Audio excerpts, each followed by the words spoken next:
রাঙ্গামাটির লংগদ উপজেলার জুলাই গণঅভ্যুত্থানে আহত ছাত্র জনতার পাশে দাঁড়াই রাঙ্গামাটি জেলা প্রশাসক এবং জেলা ম্যাজিস্ট্রেট হাবিবুল্লাহ। এ সময় আহত ছাত্রলার বাড়ি বাড়ি যায় খবর লই এবং নগদ আর্থিক অনুদান তুলে দিই তিনি। যাবতীয় চিকিৎসা রাষ্ট্র দিবে।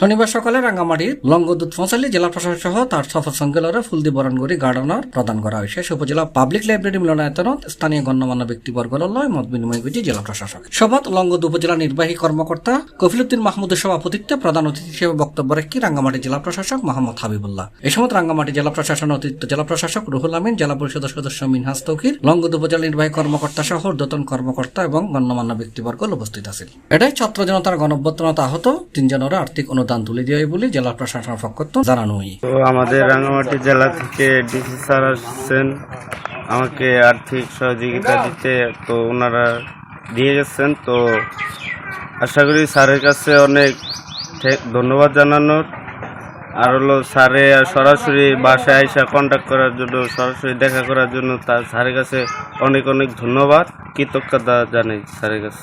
C+ TV, Chittagong.